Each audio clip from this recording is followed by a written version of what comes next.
համար եմ ուզում ելույթ ունենալ։ Հերթականությամբ այդ հարցերի մասով գամ եւ հետո պարոն Օհանյան ելի ձեզ մի երկու հարց։ Տեսեք, սիրելի հայրենակիցներ, անցած կամ նախանցած տարիում ընդդիմությունը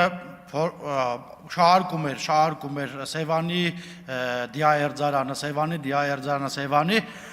այսօր այդ մասին չեն շահարկում, ինչի, որտեվ Հայաստանի Հանրապետության կառավարությունը այդ հարցը լուծեց, կառուցեց, վերակառուցեց, բայց այստեղ ինչ խնդիր կա, տեսեք, խնդիրը կայանում է բժշկի, տվյալ մասնագիտության բժշկի մասով, որ այդ մասնագիտության բժիշկներ չունենք ցավոք սրտի, բայց նաև ուզում եմ մեր հայրենակիցներին հորդորել եւ կոչ անել, քանի որ կա նպատակային ուսուցում, այսինքն մարզերի ուսանողները գալիս են բժշկական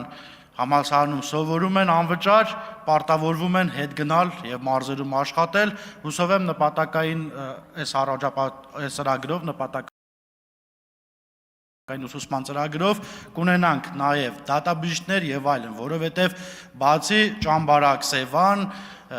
բացի Վարդենիս Մարտունի կա նաև Գավառում այդ նույն խնդիրը, որ եթե կա դատական գործ, այդ դրա մասով գնում է Մարտունի, որտեւ այնտեղ է դատական բժիշկը։ Բայց ինչ վերաբերվում է Վարդենիսի բժշկական կենտրոնին, սիրելի հայրենակիցներ, ես նախ ուրախ եմ, որ այս մասին մշտապես բարձրաձայնում է, թե ինչի էսի չեք կառուցել, այս հիվանդանոցը, այս պոլիկլինիկան, որտեղ մենք այնքան ենք կառուցելով գալիս ենք, եւ արդեն մնացել է այդ մեկը Գեղարքունիքի մարզում որպես այդպիսին մեկ բժշկական կենտրոն Վարդենիսը, որը էլի կառուցելու ենք, ինչ որ տեխնիկական խնդիրներ, չեմ ուզում այս տիրույթ մտնել, բայց ուզում եմ ասել, որ այս մեր առաջ գնացած վիճակն է, որ արդեն ընդդիմությունը ունի մեկ խոսույթ, որովհետև անցած տարի օրինակ ասում էր Մարտունու բժշկական կենտրոնն էս խնդիրն ունի, այն խնդիրն ունի, այսօր Մարտունու բժշկական կենտրոնը ի պատիվ Հայաստանի Հանրապետության կառավարության կառուցվեց, վերազինվեց եւ դարձավ գերհզոր հիվանդանոց,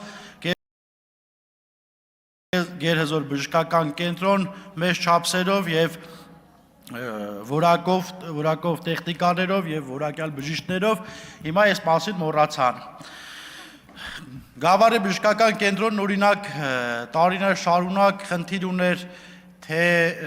ներքին հարդարման, թե բժիշկների, թե սարքավորումների, այսօր ի պատիվ օրինակ Հայաստանի Հանրապետության վարչապետի, երբ վարչապետը Գավառում էր, վարչապետից խնդրին կատե համակարգ եւ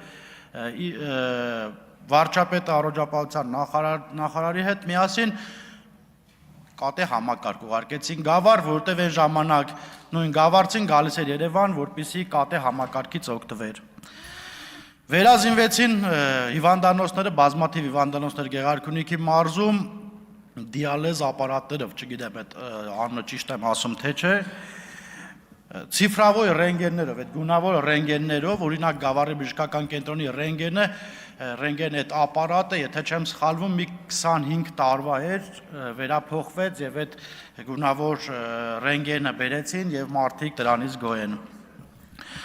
Ես ուզում եմ նաև խոսել, սիրելի հայրենակիցներ, մի փոքր էլ առողջապահության ապահովագրության մասին եւ ուզում եմ այս ֆոնի վրա մի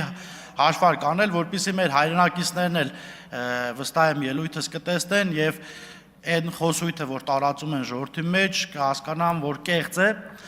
օրինակ լրագրողները մոտենում են ժողովրդին, ասում են ոնց եք կարծում, որ վարչապետն ասում էր այն մի քանի ժամանակ առաջ, դեռ որ թոշակները չէր բարձրացվել, ասում էին վարչապետն ասում էր տատիկ պապիկները ինչ են անելու 10,000 այնտեղ տատիկ պապիկներ չգիտեին ինչ կոնտեքստից են կտրել, ասում էին դե թող տան մենք որոշենք, բայց մի հաշվարկ եմ ուզում անել, սիրելի հայրենակիցներ, տեսեք, մենք ունեինք գումար պետական բյուջեից եւ փորձում էինք հասկանալ ինչ անել այդ գումարը, այսինքն թոշակ բարձրացնել, թե այլ ինչ անել, որպեսզի մեր հայրիկները, մայրիկները, տատիկներն ու պապիկները ավելի շատ օգտվեն եւ որոշեցինք դնել առողջապահության ապահովագրությունը, համընդհանուր ապահովագրությունը եւ այնտեղ այդ 10,000 կամ 10,400 թվեր լավ չեմ հիշում, այդ գումարի դիմաց այսօր Հայաստանի Հանրապետության քաղաքացին, մեր տատիկները, պապիկներն, հայրերն ու մայրերը մի քանի տասնյակ հազար դրամների դեղեր են ստանում, մի քանի 100,000 դրամանոց վիրահատություններ են անում, մի քանի օր առաջ Գավառի ԲԿ-ում խոսում էի, գնացել էի, ասացին, որ ազատ սենյակ էլ չկա, այսինքն արդեն մտածում են որտեղ կարելի է հիվանդներին տեղավորել, որովհետև առողջապահության ապահովագրության ֆոնին մարդիկ գնում են եւ այդ բուժումներն ստանում են, բայց երբ հիմա բարձրաց ապրիլի 1-ից վարչապետն հայտարարեց, որ բարձրանալու է թոշակները, մարդիկ ասում են մի քանի ամիս հիմա հարցը փոխել են, մի քանի ամիս առաջ վարչապետին հարցնում էին, վարչապետն ասում էր, որ 10,000 դրամ ինչ է անելու թոշակառուն, այսօր ինչի է բարձրացրել, սիրելի հայրենակիցներ, պարզ տրամաբանությամբ, էլի պետական բյուջեն եկավ, տնտեսական աճը տեսանք բյուջեի ինչքան փող կա, էլի այդ փողը հանեցինք, որ բերենք, որ ծախսենք ձեր վրա եւ որոշեցինք ինչ անել, բարձրացնել թոշակները։ Մի քանի օր առաջ Հայաստանի Հանրապետության վարչապետը, եթե չեմ սխալվում, Իջևանում մեր ներկուսակցական քարոզարշավի շրջանակներում քաղաքացու հետ զրույցում ասեց, որ սրանից հետո այլևս ինչքան կլինի գնաճ, այնքան կլինի թոշակների բարձրացում։ Ըստ էության, եթե լավ եմ, ճիշտ եմ հասկացել, ու ես ուզում եմ նաև ասել, որ այդ ֆոնին, որ ներքին սպառման զամբյուղը, ոնց է կոչվում, լավ չեմ նշում, սպառողական զամբյուղի մասին է խոսքը, եթե սպառողական զամբյուղը ենթադրենք առաջ թոշակը սպառողական զամբյուղից քիչ էր, այսօր արդեն ապրիլի 1-ով սպառողական զամբյուղից շատ է այդ թոշակը եւ պարբերաբար շատանալու է։ Ես ուզում եմ նաև ասել, որ բացի այն, որ մեր տատիկներ, պապիկները 10,000 դրամով մինիմալ թոշակառուն 10,000 դրամով ավել է ստանում, նաև զինվորական թոշակառունները ստանում են 10,000-ից ավել, այսինքն այնպես չի, որ դա ստանդարտ է։ Եվ նաև մի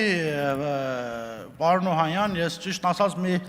երկու դիտարկում կամ հարց ոնց կգնահատեք, տեսեք, նպատակային ուսուցման շրջանակներում պետք է ակտիվորեն հանդիպում կազմակերպել մեր երիտասարդների հետ, ովքեր կցանկանան հետ գնալ եւ մարզում աշխատել, դա մի հոյակապ ծրագիր է, որ հնարավորություն է տալիս սոցիալապես նաեւ անապահով երեխային, ով վարձ վճարելու հնարավորություն չունի, բայց լավ է սովորում, գա եւ անվճար սովորի եւ հետ դառնա մարզ եւ այդ մարզում իր գործունեությունը ծավալի։ Եվ երկրորդը ուզում եմ ասել, որ պետք է բուժ աշխատողների էլի այս հարցով խոսել եմ եւ հիմա էլ եմ ասում, տեսեք, այնտեղ օրենքի բաց կա բարձր լեռնային եւ բարձր լեռնայինի մասով եւ այնտեղ կա, որ գործատուի հայեցողությամբ, եթե լավ եմ հիշում օրենքը, այս օրենքի մեջ փոփոխություն անենք, որտեղ օրինակ մարզերում բարձր լեռնային բնակավայրերում աշխատող բուժքույրերն ու բժիշկները կներեք, բայց Երևանում պայմաններից լավը չեն այնտեղ եւ Երևանում ավելի հանգիստ է սպասարկումը եւ այնտեղ կուզենամ